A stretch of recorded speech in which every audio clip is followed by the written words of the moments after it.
dnevnega reda, to je na obravnavo predloga deklaracije o usmeritvah za delovanje Republike Slovenije v institucijah Evropske unije v obdobju od januarja 2007 do junija 2008, EPA 1964-4-70. Za razpravo imamo 5 ur in 55 minut. Predlog deklaracije je obravnavo položila Vlada Republike Slovenije, zato dajem besedo predsedniku Vlade, oziroma verjetno generalnemu sekretarju, Ruplju, ministru za zunanje zadeve.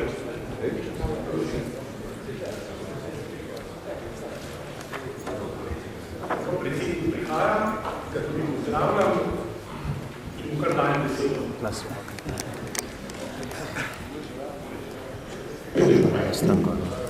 Ja, pa tudi zato, ker je prišel on.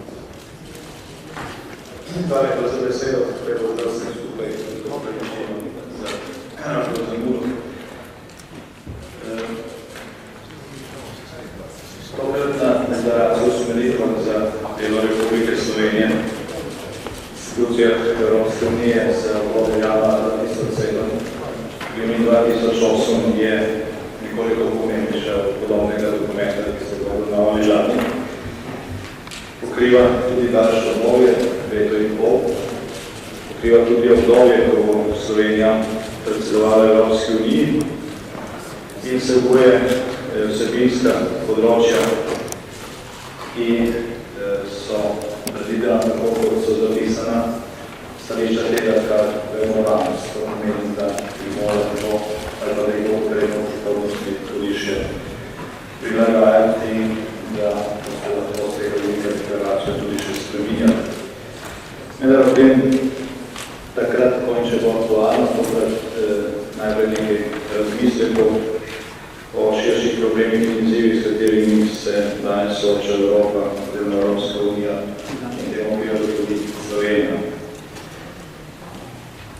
2 dni nazaj je bila v Berlinu o 50-letnici ustanovitve Evropske unije podpisana Berlinska deklaracija. Sprožila je različne odmeve v javnosti, vendar pa je nedvomna in deklaracija na to spominja, da je Evropa v teh 50 letih dosegla ne samo pomembne, ampak zgodovinske uspehe, da je Evropa tudi danes v 50 letih za mnoge, ki živijo izven nje, prostor, kjer bi si želeli živeti. Evropska unija je po vseh mednarodnih raziskavah narejenih v zadnjih 10 letih največje pa dejanski približek nekega idealnega okolja, v katerem bi si želelo živeti večina prebivalstva, ki danes živi izven Evrope z nekaj izjemami. Po ustanovitvi Evropske unije je bila to zveza za premog in jeklo. Že na samem začetku se je Unija ukvarjala z vprašanjem, s tem se ukvarja tudi po 50 letih, to vprašanje mnogo sledišče, to je vprašanje energije. Torej, nekateri izzivi so enaki, nekateri izzivi pa so drugačni. Takrat, ko je skupnost nastajala, je bila Evropa še prostor vojne, pravkar takrat končane druge svetovne vojne in začetek hladne vojne. Po 50 letih pa je vendarle Evropska unija prostor miru in demokracije. Iz Evrope, ki je bila pred 50 leti bolj ideja, smo dobili politično tvorbo, ki sloni na transparentnosti in subsidiarnosti, gradi na solidarnosti in poskuša biti solidarna tudi na vzven. Evropska unija je trenutno daleč največji donator razvojne pomoči na svetu, kar 52% vse razvojne pomoči, ki se dajo v svetu, dajo države članice Evropske unije. Evropska unija je naredila ogromen gospodarski in politični napredek. Danes ima 3-krat več prebivalstva pod ustanovitvi. Trenutno šteje Evropska unija 27 držav članic.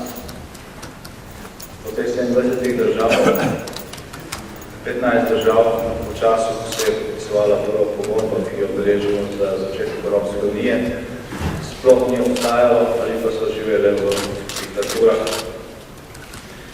Takrat od Portugalske, Španije, Grčije do držav, ki so bile del vzhodnega bloka in do držav, ki sploh takrat niso obstajale, tudi Slovenija bila